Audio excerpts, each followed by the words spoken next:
नमस्कार, good evening. 91.9 friends FM. मैं हूं आरजे अनिमेश। वादे के अनुसार संडे इवनिंग बिल्कुल तैयार लेकर आप सभी के लिए एक और एपिसोड ऑफ रविवार की शाम सितारों के नाम। जिस तरह से मुझे फीडबैक मिल रहे हैं और जिस तरह से आप कमेंट्स कर रहे हैं और मुझे बता रहे हैं हर दिन कि आपको अब ये शो काफी अच्छा लगने लगा है, क्योंकि आपके फेवरेट एक्टर्स आपके साथ बातें करते हैं, आप उनसे सवाल पूछते हैं और उन सवालों के जवाब भी आपको मिलते हैं।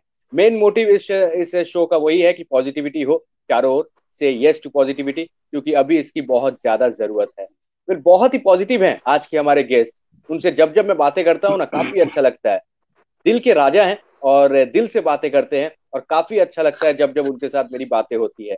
फिर आपको मैं सच बता दूं कि कुछ दिन पहले भी मैंने उनके साथ बातें की थी, और मैंने उनको कहा था कि आपको हमारे शो रविवार की शाम सितारों के नाम में सर आना ही चाहिए। उन्होंने मेरी बात रखी और आज भी हमारे गेस्ट हैं। हमारे साथ इस वक्त none other than very talented actor, none other than Joy Sengupta. Joy Das, first of all, a very warm welcome to your 91.9 Friends FM Kolkata. And thank you so much, sir. Thank you so much आप for having me. आप रवि आप रविवार की शाम सितारों के नाम में इस शो का हिस्सा बन रहे हैं, और मुझे काफी ये प्राउड फील हो रहा है कि आपको आज हमने पाया है।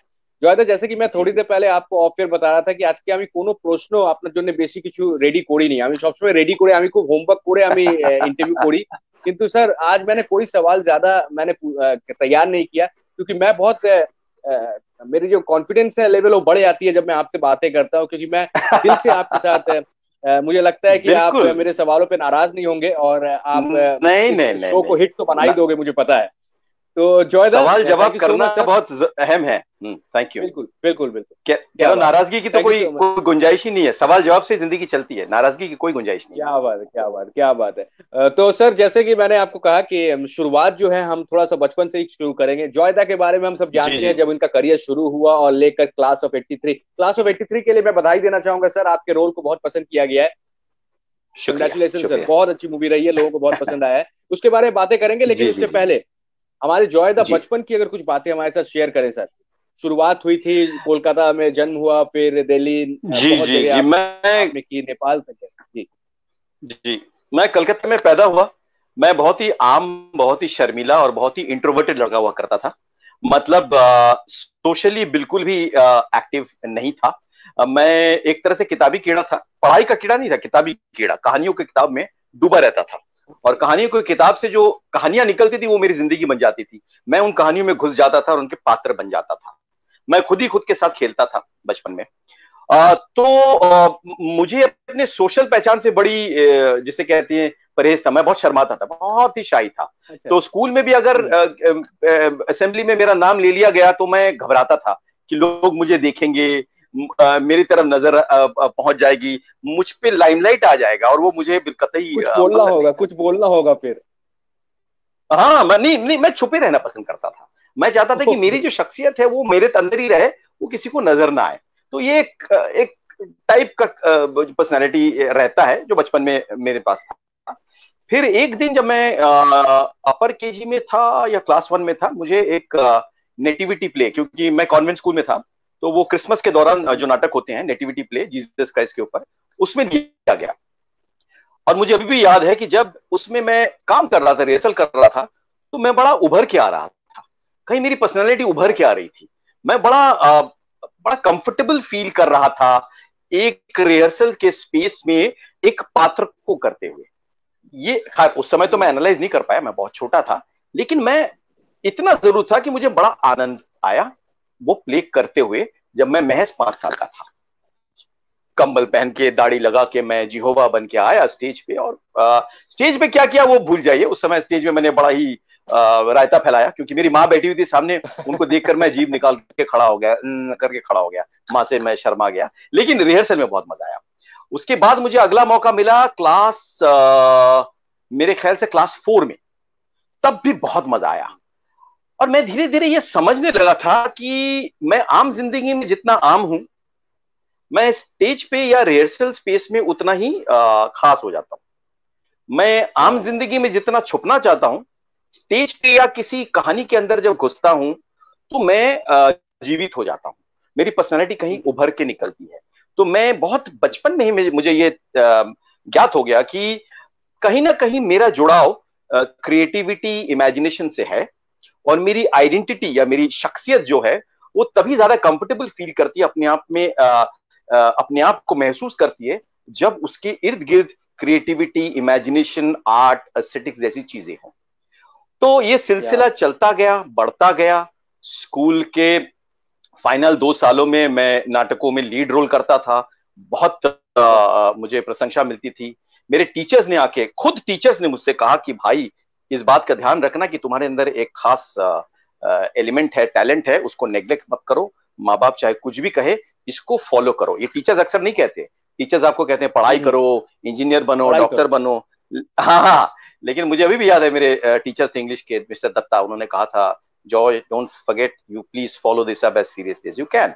मेरे पिताजी के कलीग ने भी, मुझे याद है, मैं उनके वहां मोमबत्ती बेचने गया था स्कूल के एसयूपीडब्ल्यू के प्रोजेक्ट के तहत। तो जब मैंने उनका दरवाजा खटखटाया, मोमबत्ती दिया, उन्हें पिछले दिन ही नाटक देखा था मेरा स्कूल एनुअल फंक्शन में। मुझे उन्होंने हाथ पकड़ा, अंदर खींचा, बोला सुनो कुछ भी हो जाए, जब बड़े हो जाओ तो सीधे मुंबई भाग जाना। ऐसे सीधे सटीक तरीके से उन्होंने कहा। तो ये सारे किस्से हैं बचपन के। लेकिन कॉलेज में आके ये मामला सीरियस हो गया। कॉलेज में जब आप आते हैं तो आपकी एक मैच्योरिटी हो जाती है, you reach a level where you can understand, analyse. और सबसे महत्वपूर्ण बात है जिंदगी में गुरु मिलना। तो कॉलेज में जब आया तो हमको जो एनुअल नाटक कराने आए वो जुम्मा जुम्मा वो एनर्जी से निकले थे, बड़े आइडियलिस्टिक थे, खुद यंग थे, दिल्ली के थिएटर मूवमेंट से जुड़े हुए थे, हम उस समय दिल्ली में थे। तो उन्होंने हमारे साथ जब नाटक करना शुरू किया तो वो महज कॉलेज का नाटक नहीं था, वो एक पूरा जिसे कहते हैं ट्रेनिंग बन गया हम लोगों का। सिर्फ नाटक का ट्रेनिंग नहीं, ग्रुप का ट्रेनिंग, रिलेशनशिप का ट्रेनिंग। तो उन्होंने हमको सिखाया कि भाई नाटक में आप सच्चाई दिखाते हो, वो सच्चाई जिंदगी में होती है, तो थोड़ा बहुत आपको जिंदगी को भी समझना पड़ेगा, थोड़ा बहुत आचारों और की गतिविधियों को भी समझना पड़ेगा, वरना आप अच्छा नाटक या अच्छे कलाकार नहीं बन पाओगे। तो ये सीरियसनेस उन्होंने हमारे अंदर ली। और कॉलेज के 3 साल जो मैंने नाटक किया, इनके साथ ही किया, वो 3 साल की हमारी एक अच्छी खासी ट्रेनिंग रही। तो उस ट्रेनिंग के तहत कॉलेज से निकल के हमने कॉलेज ड्रामेटिक सोसाइटी को अपना ग्रुप बनाया, बाहर ग्रुप, उसको रजिस्टर किया, जिसका नाम है एक्ट 1, जो आज भी दिल्ली में एक्टिव है।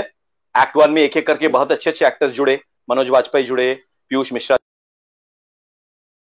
राव जुड़े, सुजीत सरकार हमारे जो डायरेक्टर हैं वो जुड़े, बड़े बड़े दिग्गज लोग आज जो काम कर रहे हैं इंडस्ट्री में, वो लोग एक्ट 1 से उन्होंने शुरुआत की। मैंने दिल्ली में उस समय नुक्कड़ नाटक भी करना शुरू किया सफदर हाशमी के साथ। मैं उनके नुक्कड़ नाटक आंदोलन से जुड़ा और मेरी जिंदगी को एक दिशा दी उन्होंने। उससे पहले मैं सिर्फ एक्टिंग को लेकर एम्बिशियस था, लेकिन सफदर हाशमी के साथ जुड़ने के बाद मैं जिंदगी को लेकर और समाज को लेकर एम्बिशियस हो गया कि काम करूंगा और मेरे काम से कहीं ना कहीं समाज को एक दिशा मिलनी चाहिए। समाज में एक कोई ना कोई मैं समाज को टच कर सकूं, इंसान को टच करूं और उससे समाज को टच करूं। चेतना, समाज की कॉन्शियसनेस, चेतना, अवचेतना जिसे कहते हैं, उसके लेवल पे काम करूं। ये सफदर ने मुझे सिखाया कि अपनी बेहतरी के साथ साथ समाज की बेहतरी के बारे में भी सोचना चाहिए। और वो आप अपने आर्ट के जरिए, चूंकि आप आर्टिस्ट हो, आप अगर डॉक्टर होते तो डॉक्टरी से करते, अगर आप एक्टर या आर्टिस्ट हो तो आर्ट से आप समाज को बेहतर बनाने की कोशिश कर सकते हो। तो ये सफदर ने मुझे जो अपना गुरु ज्ञान दिया। और उसके बाद मैं शिक्षक भी बन गया था। मैं दिल्ली में बच्चों को स्कूल में नाटक पढ़ाता था, थिएटर इन एजुकेशन। तो पढ़ाता क्या था, मैं सीखता बहुत था बच्चों को पढ़ाते हुए। हमारा अपनी पूरी आइडियलिज्म, पूरी जो आदर्शवाद है वो मैं डाल देता था बच्चों के अंदर, बेहतर नागरिक बनाने की कोशिश जिसे कहते हैं। फिर मैं एक वक्त आया जब मुझे लगा कि मैं काम तो बहुत कर रहा हूँ, टीचिंग भी कर रहा हूँ, अच्छे अच्छे लोगों के अंडर काम कर रहा हूँ, हबीब तनवीर जैसे स्तंभ फोक थिएटर कर रहा हूँ, एम के रैना के साथ कंटेम्प्रेरी थिएटर कर रहा हूँ, सफदर के साथ तो कर ही रहा था, लेकिन मुझे फॉर्मल एजुकेशन की जरूरत है आर्ट में, नाटक में। तो मैं सोच रहा था, प्लान कर रहा था कि मैं देश के बाहर जाके पढ़ूं, ब्रिटेन, इंग्लैंड में जाके royal academy of dramatic arts में पढ़ूं। लेकिन वो कोर्स मेरे लिए बहुत महंगा था, मैं मिडिल क्लास लड़का था, माँ बाप से कभी कोई पैसा नहीं लेता था अपने शौक पूरा करने के लिए। फिर मैंने सोचा कि रशिया में जाके पढ़ूं, क्योंकि वहां पे उन दिनों स्कॉलरशिप मिलता था इंडियंस को। तब दिल्ली में वापस आए गुरुओं के गुरु इब्राहिम अलकाजी, जिन्होंने नेशनल स्कूल ऑफ ड्रामा शुरू किया था, जिन्होंने नेशनल स्कूल ऑफ ड्रामा को तैयार किया था, जो नेशनल स्कूल ऑफ ड्रामा के सबसे लंबे फाउंडर डायरेक्टर रहे। और उनके हाथ से सब निकले, नसरुद्दीन शाह हो या ओमपुरी हो, अनुपम खेर हो, सब निकले हैं अलकाजी साहब के हाथ से। वो गुरुओं के गुरु थे, उनके स्टूडेंट्स आगे चल के बड़े बड़े टीचर्स, डायरेक्टर्स बने। तो वो दिल्ली में वापस आए थे 92-93 में, और उन्होंने फिर से पढ़ाने का डिसीजन लिया और एक इंस्टीट्यूट खोला। मैंने अप्लाई किया, सैकड़ों और लोगों ने अप्लाई किया, 20 लोगों को चुना गया, उनमें से मैं एक था। मुझे स्कॉलरशिप मिला। अगले 4 साल तक मैं अलगाजी साहब के अंडर मैंने theatre, fine arts, aesthetics, literature, जो भी आप कहें, जिसके एक एक कलाकार की एक पर्सनालिटी डेवलप करने के लिए जो भी चीजें होती हैं, एक्टिंग तो ऑफ कोर्स, ये मैंने अलगाजी साहब से अगले 4 साल सीखा। और 96 में मैं उस इंस्टीट्यूट से निकल के पहले दिन से मैं प्रोफेशनल बन गया। क्या बात है, क्या बात है। तो सर मैं एक बात आपको कहना चाहता हूँ सर। अभी जब आप जी बातें कर जी रहे जी थे, मैं सिर्फ जी आपको जी सुन जी रहा था, और जितने आपके जी व्यूवर्स हैं, अभी व्यूवर्स हमारे, वो भी सुन रहे थे। सर आप जी मुझसे अच्छी हिंदी बोल लेते हो सर। आपकी हिंदी हम्म, काफी अच्छी है, आपकी इंग्लिश काफी अच्छी है, जी बांग्ला तो माशाल्लाह काफी जी। अच्छी है ही। सर इसके पीछे क्या राज है? देखिए, मैं जिस समय पैदा हुआ था बंगाल में, उस समय बंगाल का कल्चर खिचड़ी कल्चर नहीं बना था। ठीक है, उस जी समय बंगाल का कल्चर जो था वो काफी ऑथेंटिक कल्चर हुआ करता था। 70s की बात कर रहा हूँ मैं। जी तो मैं जी उस समय पैदा हुआ था, तो मेरी शुरुआत जो थी बंगाली कल्चर में, वो काफी ऑथेंटिक रही। मेरी माँ जो है रविंद्र संगीत की सिंगर हुआ करती थी, प्रोफेशनल नहीं, लेकिन वो ट्रेडिशन था घर पे। मेरे फादर जो है लिटरेचर के बहुत शौकीन हुआ करते थे। मेरे को बहुत अच्छी अच्छी बंगाली लिटरेचर उन्होंने दी, अच्छे अच्छे राइटर्स। मेरे घर में बंगाली मैगजीन्स आया करते थे बच्चों के, शुकताड़ा, आनंदो मेला, आनंदो पब्लिकेशन के सारे सर्कुलेशंस आते थे। हम बहुत अच्छे बच्चों के लिटरेचर पढ़ते थे बंगाली में। मैंने अपना पहला फॉरेन लिटरेचर बंगाली में पढ़ा। मैंने फॉरेन ट्रांसलेशन में मैंने पढ़ा। मेरे फादर ने मुझे जो पहली 4 किताबें मेरे हाथ में दी, वो वर्ल्ड क्लासिक्स हैं। Round the wall in 80 days, David Copperfield, uncle Tom's cabin और जिम कॉर्बेट्स मैनिटीज ऑफ कुबायो, ये चारों बंगाली में दिया। और ये मुझे 6 साल की उम्र ओके। में दिया, लेकिन बंगाली में दिया। तो मेरी बेस तो अपने कल्चर या अपनी भाषा में बनी। हो फिर गया हम दिल्ली जी, चले गए। बिल्कुल। जिस समय मैं दिल्ली गया, अगेन मिड 70s, और तो दिल्ली भी उस समय कॉस्मोपॉलिटन उतना नहीं था, उतना कॉस्मोपॉलिटन जी नहीं था। दिल्ली की दिल्लीयत जो है ना, जो पुरानी दिल्ली का कल्चर जो है, वो काफी उसके जी उस पर रौब था। तो हिंदुस्तानी हम लोग, हिंदी को मैं हिंदी में बात नहीं करता हूँ, मैं हिंदुस्तानी में बात करता हूँ, जिसमें जी। आपकी संस्कृत हो, उर्दू हो, फारसी हो, बहुत सारे लैंग्वेज आके मिलते हैं और उसको करेक्ट रिच करते करेक्ट हैं, क्योंकि आप एक्सप्रेसिव करेक्ट। हो जाते हैं, अपने आप को अच्छी, जी आप खूबसूरती से व्यक्त करते हैं। इसके पीछे बिल्कुल सर। जो लोग मेरे टीचर्स बने उनका भी हाथ है, तो उन गुरुओं का। और अंग्रेजी का ये चक्कर है कि हम इंडिया में तो हम लोग अंग्रेजी के साए में पले बड़े हैं। मिडिल क्लास को हमेशा जी शौक और आकांक्षा रहती है कि वो अंग्रेजी में सोचेगा, अंग्रेजी में काम करेगा। जी तो मैं शुरुआती दौर में कॉन्वेंट स्कूल में पढ़ा। उसके बाद लिटरेचर में रुचि होने के कारण मैं इंग्लिश के में वर्ल्ड क्लासिक्स को पूरा निकल गया। जब तक हम्म। मैं स्कूल में था, मैं सब निकल गया पूरा।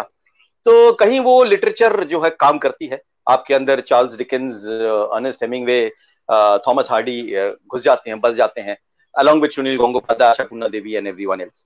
और तो हम्म। इसी तरह से ये तीनों भाषा में से मैं सोचता भी हूँ, खाता भी हूँ, पीता भी हूँ, कहता भी हूँ, करता भी हूँ। क्या बात है सर। सर हमने हिंदी की बातें की, बंगाली की बातें की, इंग्लिश की जब बातें हो रही है, तो सर कशिका आपसे जी एक सवाल पूछना चाहती हैं, स्क्रीन पर आप भी देख जी सकते जी हैं। कैसा रहा जी। एक्सपीरियंस सर, अगर एज ए वॉइस ओवर आपने जो दिया है कैप्टन मार्वल और एवेंजर्स के लिए सर, अगर हमारे साथ एक्सपीरियंस है कशिका के लिए अगर शेयर करें सर। जी देखिए, इस तरह की फिल्म जो होती है एवेंजर्स, वो रियलिस्टिक फिल्म नहीं होती है, बड़े बड़े पैमाने की फिल्म होती है, एपिक फिल्म जी होती है। तो इसमें जब आप वॉइस देते हैं तो आपको भी एटलीस्ट वॉइस के लेवल पे एपिक बनना पड़ता है, यानी करेक्ट। लार्जर देन लाइफ बनना पड़ता है। और आपको लोगों की फैंटेसी को प्रोजेक्ट करना पड़ता है। जब आप रियलिस्टिक काम करते हैं तो आप अपने अंदर वास्तव को टटोलते हैं। But when you work in such epic this thing, you are not looking it inside, you're projecting it outside. Epicness, epic character, larger than life and heroism. Heroism का मायने जो है वो इस तरह की फिल्म से निकलता है। हम अपने फिल्मों में हीरो हीरोइन कहते हैं, लेकिन हमारे फिल्मों में जो कैरेक्टर होते हैं वो हीरो हीरोइन नहीं होते हैं, वो कैरेक्टर्स होते हैं, लेकिन हम उनको कहते हैं हीरो हीरोइन। लेकिन इस तरह की फिल्म जो होती है, जो मिथोलॉजी पे बेस्ड होती हैं, जो एपिक स्ट्रक्चर में होती हैं, वो सचमुच में हीरो और हीरोइन होती हैं। हीरो मतलब जो लीड करता है, हीरो मतलब जिसको आप फॉलो करते हैं, हीरो मतलब जिसकी आवाज और चाल और व्यवहार में एक ऐसी चीज है जिसको सैकड़ों लोग फॉलो करेंगे। तो मुझे ये जी क्वालिटी अपने वॉइस में लानी थी कि मैं कुछ भी बोलूं, चाहे आधा लाइन या एक लाइन बोलूं, उसका असर इन तमाम बाकी हीरो हीरोइंस पे पड़े। क्योंकि कैप्टन अमेरिका कैप्टन है इनका। तो उसकी एक बात पे, एक शब्द पे, एक व्यवहार में बाकी सबका ध्यान आकर्षित होना चाहिए और उसके पीछे चलना चाहिए। तो वो दृढ़ता, वो फोकस, वो स्ट्रेंथ ऑफ कैरेक्टर, वो आपको अपने आवाज से प्रोजेक्ट करना पड़ेगा। करेक्ट सर, बिल्कुल सही कहा। ओके सर, जब बातें हो रही है मूवीज की, अब जब बातें कर रहे हैं तो मैं जानना चाहूंगा, जी 1084 की माँ से लेकर क्लास ऑफ जी 83, इस सफर में आपको जी। कितना सफर करना पड़ा है, जॉयदा को कितना सफर करना पड़ा? मुझे बिल्कुल सफर नहीं करना पड़ा, क्योंकि मैं जिंदगी में अभिनय के प्रोफेशन को स्ट्रगलर के रूप में नहीं देखता हूँ। मैं इसको प्रिविलेज के रूप में देखता हूँ कि अगर मैंने तय किया है कि मैं एक्टर बनूंगा, तो मुझे किसी ने जबरदस्ती नहीं की, मेरे कनपट्टी पे किसी ने पिस्तौल डाल के नहीं कहा कि बेटा डॉक्टर इंजीनियर नहीं तुमको एक्टर बनना है, ऐसा किसी ने नहीं कहा। बल्कि इसका उल्टा होता है, उल्टा ही हुआ। बाप चाहेगा कि आप अच्छे इंजीनियर बनो या सिविल सर्वेंट बनो, माँ चाहेगी कि डॉक्टर बनो या प्राइवेट सेक्टर में काम करो। मैं चाहूंगा कि मैं कला को, कला की दुनिया में जाऊं और कला को जिसे कहते हैं कहीं ना कहीं उसको उसके साथ समझौता ना करते हुए उसको कहीं आगे बढ़ाऊं। तो ये मेरा प्रिविलेज है कि मैं कला के क्षेत्र में आया, अपना जो अपने अंदर जो टैलेंट है उसको शेयर किया, उस टैलेंट की जो पहचान है वो कहीं ना कहीं बनी, कहीं ना कहीं लोगों ने सराहा, जितना भी सराहा सराहा, उससे एनकरेजमेंट मिलती है। और तीसरी बात और सबसे महत्वपूर्ण बात, एक कलाकार जो जिंदगी जीता है वो बाकी जिंदगियों से बहुत ही खूबसूरत होता है, क्योंकि वो एक आजाद जिंदगी जीता है। कलाकार किसी का गुलाम नहीं होता है, कलाकार का कोई बॉस नहीं होता है, कलाकार खुद खुद का बिल्कुल बॉस सही। होता है। अगर मैं चाहूं तो मैं एक फिल्म को मना कर सकता हूं, मैं अगर चाहूं तो एक फिल्म को हाँ कर सकता हूं। ये मेरे ऊपर है। एक चरित्र को कैसे निभाना है, उस वो जर्नी जो है वो क्रिएटिविटी और इमेजिनेशन की जर्नी है। वो कोई ऑफिस का स्ट्रक्चर नहीं है कि मुझे सुबह इतने बजे साइन इन करना है, मुझे इतने चीजें चेक करनी है, इतना मुझे डेडलाइन में देना है। तो ये आजाद जिंदगी, ये खूबसूरत ख्याल की जिंदगी और ये आम आदमी या ऑडियंस के साथ जुड़ने की जो जिंदगी है, ये एक प्रिविलेज है। तो ये मेरा कोई स्ट्रगल नहीं था कभी भी। मेरे साथ जो भी हुआ कोई प्लानिंग से नहीं हुआ, एक्सीडेंट से हुआ। सिर्फ मैं एक्टिंग करना चाहता था या एक्टिंग की जिंदगी में आना चाहता था, ये मेरे ये मेरा चॉइस था। जिंदगी में क्या होता है कि आपके पास बहुत रास्ते होते हैं, आप एक रास्ते को चुनते हैं, फिर उस रास्ते पे आप कैसे चलेंगे ये आपको तय करना है। क्या आप भाग के जाना चाहते हैं, आप आराम से चल के जाना चाहते हैं, आप तेजी से दौड़ना चाहते हैं, आप क्या करना चाहते हैं ये आप तय करेंगे। रास्ता भी आप ही चुनेंगे और उसके बाद क्या रिजल्ट होगा वो भी आपको फिर एक्सेप्ट करना पड़ेगा। कहीं आपने एक रास्ता चुना जो रास्ता शायद आपके लिए सही ना हो, लेकिन आपको आप चल रहे हैं, आप कहां पहुंचेंगे ये आपको नहीं पता। जहां पहुंचेंगे आपको एक्सेप्ट करना पड़ेगा कि ये ही मेरा डायरेक्शन था और यही मेरा डेस्टिनेशन था। तब आप उसको लेकर फ्रस्ट्रेटेड होना या उसको लेकर बहस करना, उसको लेकर उल्टी सीधी ताने मारना, वो गलत है। तो जैसे मैं कहता हूं कि लक एक बहुत बड़ा फैक्टर तो होता है चीजों के लिए, उसमें मैं डिनाई नहीं कर रहा, लेकिन रास्ता कौन सा चुनेंगे ये आपको तय करना पड़ता है आपके सर्कमस्टेंसेस के हिसाब से। तो मैंने जब ये तय किया तो मैं थिएटर से शुरू हुआ, थिएटर करता रहा। थिएटर करते करते मुझे टेलीविजन का काम मिला।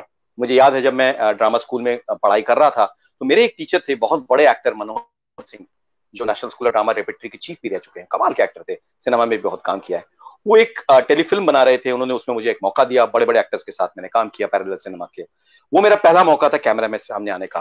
फिर प्रकाश झा के असिस्टेंट डायरेक्टर रूपा झा एक टेलीफिल्म बना रही थी बिहार में, तो मेरे एक दोस्त नहीं कर पाए तो उन्होंने मेरे को रिकमेंड किया, मुझे लिया, तो मैं बिहार चला गया वो करने के लिए एक्चुअल लोकेशन में।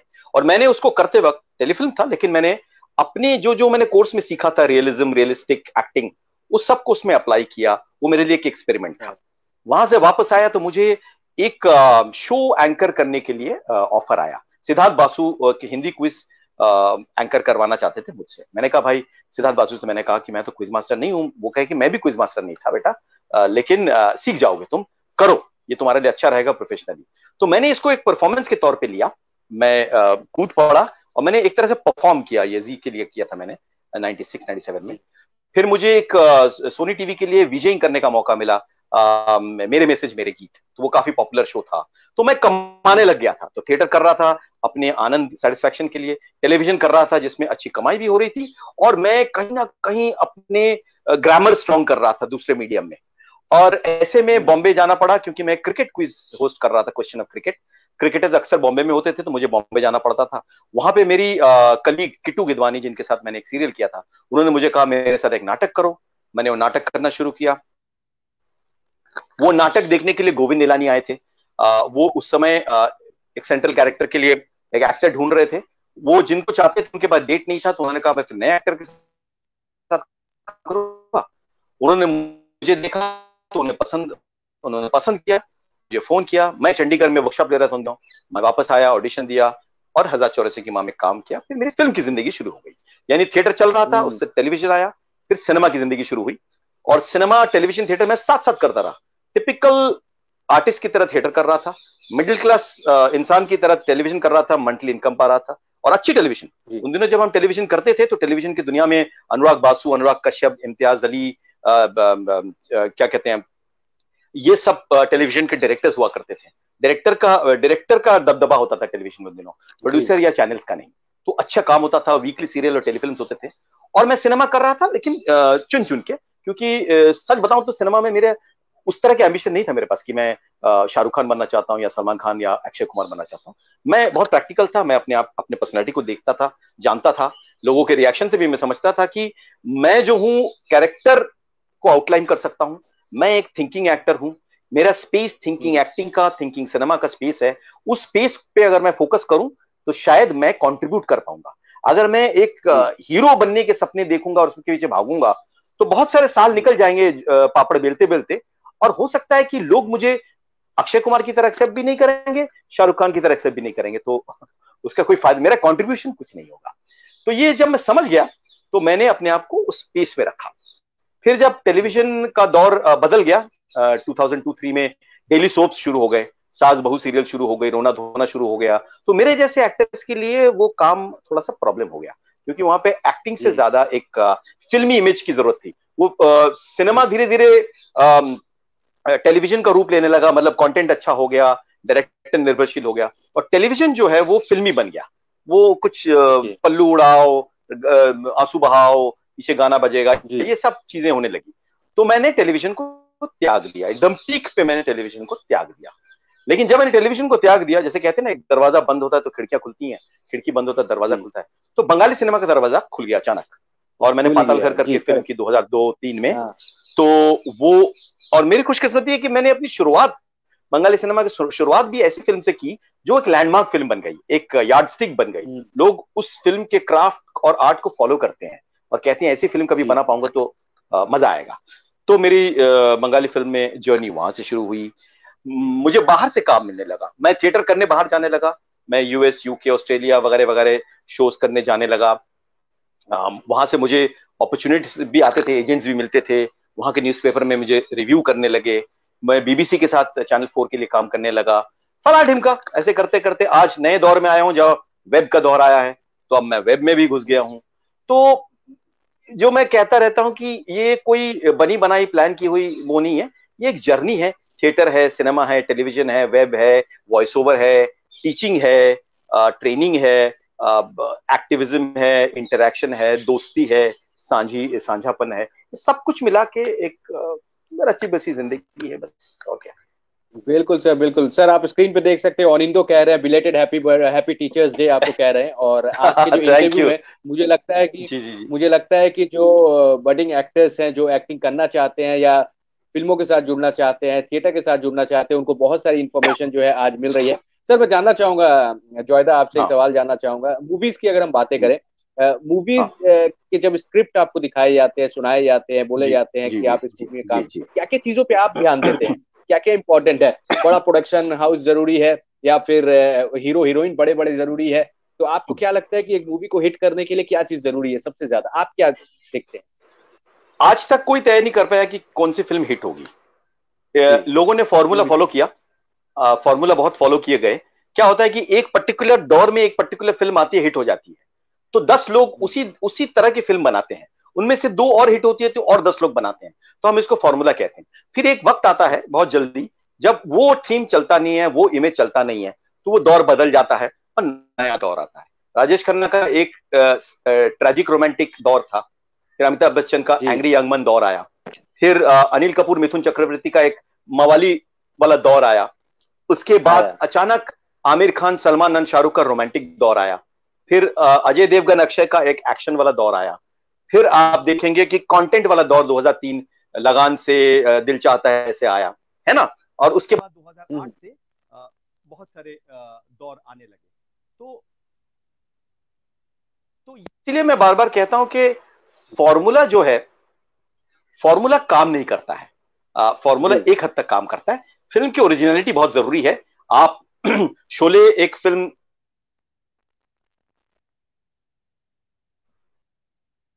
जी, जोयदा हमारे साथ है। शायद कनेक्शन थोड़ा सा कटा है, लेकिन मैं बता दूं कि बहुत इंटरेस्टिंग चल रहा है ये इंटरव्यू इस वक्त। बहुत सारी चीजें अगर आप ध्यान से सुने तो बहुत सारी चीजें वो हमारे साथ शेयर कर रहे हैं। जो एक्टर्स बनना चाहते हैं, जो फिल्मों से जुड़ना चाहते हैं, उनके लिए बहुत सारी इंफॉर्मेशन जो है वो हमारे साथ शेयर कर रहे हैं। तो ये सब बातें जो है ध्यान देने की है, क्योंकि आज रविवार की शाम सितारों के नाम में हमारे स्पेशल गेस्ट हैं, none other than very sorry, talented आप एक्टर मुझे सुन पा रहे हैं? सिंधु सर। जी जी सर, सुन हाँ, पा रहा हूँ जी, थैंक बिल्कुल यू सर। थैंक यू, थोड़ा सा के लिए कट गया था मैं। तो ये मैं कह रहा था फॉर्मूला नहीं होता। अच्छा, जहां तक मेरा सवाल है, देखिए मेरे को तीन तरह की फिल्में ऑफर होती हैं फ्रैंकली। बड़ी फिल्में ऑफर होती हैं, लेकिन उनमें किरदार छोटा होता है। इसलिए क्योंकि मैं इन्वेस्टर्स का एक्टर नहीं हूं, मैं परफॉर्मर का एक्टर हूं, मैं कंटेंट ड्रिवन एक्टर हूं। तो जाहिर है कि इन्वेस्टर्स जो हैं वो मुझ पे पैसा नहीं लगा रहे हैं। जिन पे पैसा लगा रहे हैं उनको अहम किरदार मिलेगा। मुझे उसके इर्द गिर्द कभी बेहतरीन, कभी छोटा, ऐसे किरदार मिलेंगे। तो वहां मुझे चॉइस करना पड़ता है, मैं करूं कि ना करूं। कई बार ऐसा मौका आता है कि मैं कहता हूं करूं, क्योंकि फिल्म का लैंडस्केप अच्छा लगता है, फिल्म का पैसा भी अच्छा लगता है, फिल्म की माउंटिंग अच्छी लगती है, तो मैं हाँ कर देता हूं। मैंने अनजाना अनजानी किया, गुड बॉय बैड बॉय किया, हेट स्टोरी की, फना डिमका, इस तरह की कमर्शियल फिल्में की, क्लास ऑफ 83 की। और फिर होता है दूसरी दूसरी तरह की फिल्में, जो जिसे आप छोटी फिल्म कह सकते हैं, इंडिपेंडेंट फिल्म कह सकते हैं, जहां पे बजट छोटा है, डायरेक्टर का दबदबा ज्यादा है, डायरेक्टर प्रोड्यूसर से ज्यादा डायरेक्टर बड़ा है। डायरेक्टर तय करता है कि उसे कैसे करना है, और उसे अपनी फिल्म में अच्छे अभिनेता की जरूरत होती है।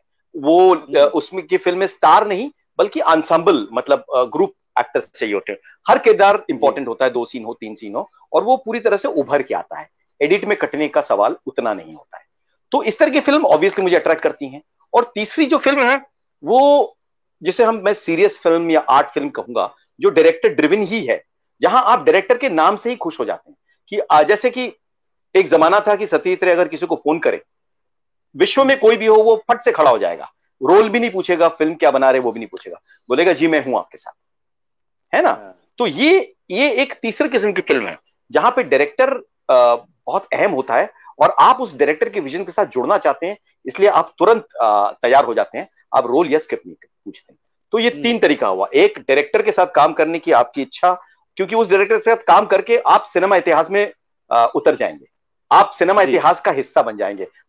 आज अगर जिसने बिमोल राय के साथ काम किया वो सिनेमा इतिहास का हिस्सा है, गुरुदत्त के साथ काम किया वो सिनेमा इतिहास का हिस्सा है। उसी तरह बिल्कुल। दूसरा, जैसे मैंने कहा कि कंटेंट ड्रिवन फिल्म, जो छोटी फिल्में हैं, जिसमें स्क्रिप्ट अहम होती है, स्क्रीन प्ले अहम होता है, और डायरेक्टर और एक्टर खुद दोनों मिलकर कोलैबोरेटिव तरीके से उसको उतारते हैं। और तीसरा, बड़ी फिल्म, जिसमें मेरे जैसे एक्टर का कंट्रोल बिल्कुल नहीं होता है, वो मैं बस एक हिस्सा होता हूं, जिसमें मुझसे जो कहा जाता है मैं उसको अपने ऑनेस्टली अपने तरीके से अगर कर पाऊं और डायरेक्टर को खुश कर पाऊं, तो बल्ले बल्ले। तो इन तीनों के बीच आपको अपने तरीके से मैन्यूवर करना है। बिल्कुल सर, बिल्कुल। बहुत सारी चीजें जो है आज हमें जानने को मिल रही है। थैंक यू सो मच जोयदा, आज हमारे साथ जुड़ने के लिए। मैं जानना चाहूंगा जोयदा, अभी जो ये वक्त जा रहा है इस पर आप क्या कहना चाहेंगे? बहुत सारी चीजें, जैसे कि हम ऑफ एयर बातें कर रहे थे, आपने आपने जी जी बहुत सारी चीजें री इन्वेंट की है, बहुत सारी चीजों पे ध्यान दिया, और बहुत सारे जी आपने वर्कशॉप कराए हैं, बहुत सारी चीजों पे जी। ध्यान दे रहे हैं। कुछ हमारे साथ शेयर करें, क्या क्या आपने किया है अभी इस वक्त? देखिए, मैं तो अभी मेरा हर महीना थोड़ा काफी बिजी गया है, लेकिन इनफॉर्मल तरीके से मैंने ऑनलाइन काफी क्लासेस लिए हैं, मास्टर क्लासेस लिए हैं। मैं art, theatre, cinema appreciation classes लेता हूँ। एक्टिंग की दुकानें बहुत लोग चलाते हैं, छोटा पैकेट एक्टिंग का, बड़ा पैकेट एक्टिंग का, वो मैं नहीं बेचता। लेकिन मैं अप्रिशिएट करना सिखाता हूँ, कैसे आप अभिनय को अप्रिशिएट करें, सिनेमा को अप्रिशिएट करें, थिएटर को। क्योंकि आप जिसमें काम कर रहे हैं उस मीडियम को अगर नहीं समझेंगे, अप्रिशिएट करेंगे, तो आप कम्युनिकेट कैसे करेंगे, आप ग्रामर कैसे आपका स्ट्रांग होगा, है ना। एज एन एक्टर आपका ग्रामर स्ट्रांग होना चाहिए उस मीडियम के लिए, तभी आप उस मीडियम में आप अपने आप को जिसे कहते हैं शाइन कर पाएंगे। तो ये चीजें मैं जरूर सिखाता हूं। साथ ही साथ मैं कुछ वॉइसिंग भी कर रहा था, यूनेस्को की फिल्म वगैरह की वॉइसिंग कर रहा था, घर से ही कर रहा था वॉइसिंग। दो मेरी रिलीज भी हुई, आर्या करके एक काफी हिट वेब सीरीज रिलीज हुई हॉटस्टार डिज्नी बिल्कुल पे, सर, ये सर। हाँ। सुष्मिता सेन के साथ, और क्लास ऑफ 83 रिलीज हुई बॉबी देओल के साथ। तो ये दो रिलीज हो गई, अच्छी रिलीज हुई, अच्छे रिसेप्शन एक्सेप्टेंस मिला। और सबसे बड़ी बात है कि मैं इस 5 महीने को अपने को कॉन्स्टेंटली एजुकेटेड रखने की कोशिश करता रहा। मैंने पहले भी आपसे बात की थी कि मैं कॉन्स्टेंटली 24 आवर्स, 24 में से 18 आवर्स में ऑनलाइन तरह तरह के वर्कशॉप्स, तरह तरह के मास्टर क्लासेस, तरह तरह के टॉक्स, जो सिनेमा से, थिएटर से, लिटरेचर से, म्यूजिक से, अभिनय से जुड़ी हुई सारी चीजों को सुनता हूं, देखता हूं। और जो मेरे सीनियर्स रहे हैं, जो आइकन्स रहे हैं, जो लेजेंड रहे हैं, वो किस तरह से, कैसे उन्होंने चीजों को संभाला, वो मैं सीखता हूं। कल ही मैं बैठ के मेरिल स्ट्रीप का एक शो देख रहा था, जहां मेरिल स्ट्रीप और एक म्यूजिक स्कॉलर बात कर रहे थे कि वोकल एक्टिंग क्या चीज है, कैसे एक्टर की आवाज में म्यूजिक उतरता है, एक्टर की आवाज, उनकी इंटोनेशन, टोनालिटी, टेक्सचर, रिदम, उसमें कैसे म्यूजिक होता है जो ओपेरा से कोई अलग नहीं होता है, एक्टर कैसे शब्दों को जिंदगी देता है। इसके ऊपर इतना बढ़िया दिलचस्प उन्होंने बातचीत रखी, जिसको सुन के आप खुद कुछ सीख पाएंगे अपने क्राफ्ट के बारे में, वोकल ट्रेनिंग्स के बारे में, एक्टर की फैकल्टी के बारे में। तो अपने आप को हमेशा तरोताजा रखना, एक स्टूडेंट की तरह जिंदगी को देखना, ये काम हो ना हो, लॉकडाउन हो ना हो, ये तो एक निरंतर चलते रहना चाहिए। बिल्कुल बिल्कुल सर, बिल्कुल सर। मुझे लगता है कि इन बातों पे सभी को ध्यान देना चाहिए कि किसी न किसी चीज में अपने आप को बिजी रखिए, जो चीज आप करना चाहते हैं उसके बारे में और ज्यादा इंफॉर्मेशन आप कलेक्ट कीजिए। वही आपने भी किया सर। वैसे जाते जाते सर, अब ये इंटरव्यू को हम खत्म करेंगे। बहुत अच्छा लगा। कुछ कहना चाहेंगे? कुछ आपने प्लान कर रखा है आने वाले दिनों में? और भी कुछ सरप्राइजेस हैं जो आप देना चाहते हैं? कुछ कुछ प्लान आगे से करके रखते हैं कि सर जैसा जैसा जो होगा फ्लो के साथ जाएंगे? देखिए, क्या प्लान? फ्रैंकली लॉकडाउन से पहले बहुत काम होने वाला था, वो काम अभी भी होंगे। 4 वेब सीरीज हैं जो होने वाला था। मेड इन हेवन करके मैंने एक सीरीज किया था, कैमियो किया था अमेजोन के लिए लास्ट टू लास्ट ईयर। उसका सेकेंड सीजन 2 शुरू होने वाला था, वो अब शायद मार्च अप्रैल में शुरू होगा। आर्या का भी सीजन 2 होने वाला है। फिर हेलो मिनी करके मैंने सोनी लिव के लिए एक शो किया था एमएक्स प्लेयर के लिए, उसका सीजन 2 अभी शुरू होने वाला है अगले 7 दिनों में। फिर हेलो 3 जो होइचोई के लिए मैंने किया था, उसका सीजन 3 आ रहा है। इसमें मेरा किरदार अभी उतना तो बड़ा तो नहीं है, क्योंकि इसमें मेरा पार्टिसिपेंट ज्यादा नहीं है, लेकिन है। तो इसका सीजन 3 शुरू होने वाला है। Z5 के लिए एक सीरीज है जो बहुत जल्द शुरू करेंगे हम। उसके अलावा 2 बंगाली फिल्म है, एक हिंदी फिल्म है, एक अंग्रेजी फिल्म है। हिंदी फिल्म जो है वो लगभग तैयार है, पोस्ट प्रोडक्शन चल रहा है, उसके बाद देखेंगे उसका क्या हश्र होता है। बंगाली फिल्म में काम अभी अक्टूबर में ही शुरू हो जाएगा। एक्सपेरिमेंटल फिल्म है, एक फिल्म है, और 2 फिल्म जो है वो रिलीज के लिए तैयार है। अच्छी फिल्म है। एक तो काबुली वाला का ही अडेप्टेशन है टैगोर के, उसका वो रिलीज होगी। उसके दो वर्जन होंगे, बंगाली और हिंदी। और भी कई सारे काम होने वाला है। बहुत सारा थिएटर का काम होने वाला था इस साल, बहुत बड़ा बड़ा। मैं देवदास कर रहा था, बॉलीवुड म्यूजिकल करने वाला था, जो सिंगापुर, दुबई के शोज ऑलरेडी बुक हो गए थे। अब सुनने में आया है कि अगले साल उसके शोज होंगे। चाइना, यूएस वगैरह के शोज ऑलरेडी बुक हो चुके हैं। बहुत बड़ा फेस्टिवल होने वाला है, all India festival, theatre festival, जिसके मैं कम से कम 5 शहरों में 3 नाटक करने वाला हूँ।